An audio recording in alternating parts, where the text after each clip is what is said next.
Mike Donnelly began his Lafayette student-athlete career as a walk-on. The 6'4", 290-pound senior has played all 5 positions on the offensive line for the Leopards. It's a credit to his hard work of the achievements he's earned in his final year. His senior year, still as a walk-on, becomes the starting center and voted captain, and to his credit, was just recently put on scholarship. 4 years full of accomplishments when the odds are against him. And so it all starts with his attitude, his perspective, and his demeanor. That demeanor, one of working as a team player, showing self-sacrifice, and maintaining a high level of integrity, aren't just from what he's learned as an athlete.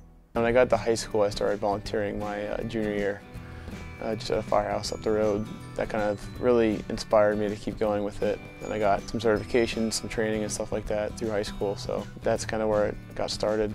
The first few years, especially when you're younger, every call is like super exciting. Probably once I got more experience and certification, stuff like that, you are able to take in more information and kind of slow it down a little bit and understand what you're going to, what you potentially might have to do when you get there. Whether he's in a firefighter hat or a football helmet, Mike relies on the same essential skills.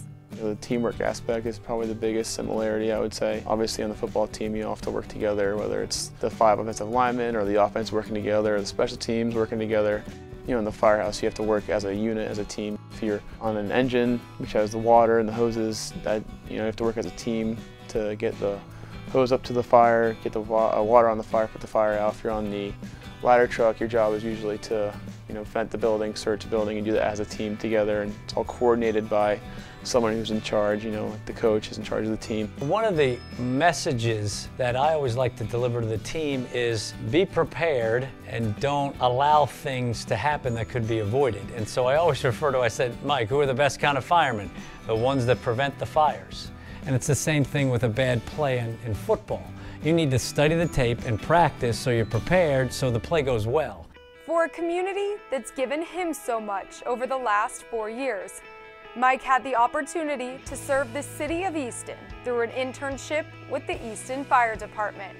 The fire chief in Easton, Chief Bass, was really great. I met him the spring of my sophomore year, and I asked him, if there's any way I could sort of do an internship with him. And so he gave me all kinds of projects to do. I was able to ride in the trucks with the guys, help out with anything going on in the firehouse, going to calls, doing maintenance with the guys on the trucks, hoses. Just hanging out with the guys was really a great experience, and then I get to see a lot of different parts of Easton that you don't see on College Hill as well. It's such an admirable profession to be in, and to have that servant heart and to know the importance of it and the urgency of it when there is a fire, to be able to just go help somebody in a really urgent situation. And it's Donnelly. That's what he does.